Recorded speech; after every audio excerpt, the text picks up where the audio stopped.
ரிஷபராசிக்கு இன்று அற்புதமான நாள். தகவல் தொடர்பு சாதனத்தின் மூலம் ஆதாயம் பெறுகிற காலகட்டம். குறிப்பாக கமிஷன் வகையில் வருமானங்கள், இடமாற்றங்கள், பயணங்கள் இது போன்று இருக்கின்றன. குறிப்பாக சீட்டு போட்டு அதன் மூலம் பணத்தை பெருக்க நினைப்பவர்கள் இன்று அற்புதமாக இருக்கின்றன. சின்ன சின்ன தொலைதூர பயணங்களும் இன்று யோக பலன் உண்டு. கல்வியில் முதன்மையாக மாணவர்கள் பொதுவாக கல்வி ரீதியாக அதிக திட்டங்கள் தீட்ட வேண்டிய காலகட்டம். தந்தை வழி உறவுகள், தொலைதூர பயணங்கள் இது போன்ற சிந்தனைகள் இன்று மேல்நோக்குகின்றன. நீர் சம்பந்தப்பட்டது, குறிப்பாக திரவம் சம்பந்தப்பட்ட சிந்தனைகள், போர் போடலாமா, தண்ணி அமைக்கலாமா, பைப்பு பிளம்பிங் இது போன்ற வேலைகள் செய்யலாமா, இது போன்ற சிந்தனைகள் இன்று வளர்ச்சிகரமாக இருக்கும்.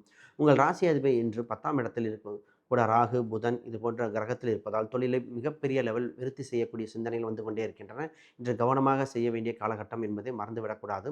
உங்கள் ராசியில் பஞ்சமஸ்தானத்தில் குறிப்பாக பஞ்சமாதிபதியில் சனியின் பார்வை இருப்பதால் காதல் சம்பந்தப்பட்ட விஷயத்தில் கொஞ்சம் கவனமாக இருக்க வேண்டும்.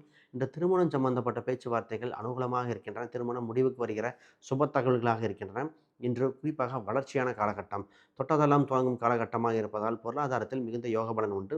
இன்று அதிர்ஷ்டத்தை கொடுக்கிற என்ற எண்ணாக நிறமாக இருப்பது 5 மற்றும் பச்சை நிறங்கள் மிகுந்த யோகத்தை கொடுக்கின்றன. இன்று வளர்ச்சி வட்டாரத்தில் மிகுந்த பெருக்கிறதுக்கு இன்று உங்களுக்கு திருச்செந்தூர் முருகர் வழிபாடுகள் மிகுந்த யோகத்தை கொடுக்கின்றன. வெற்றிகரமான நாள்.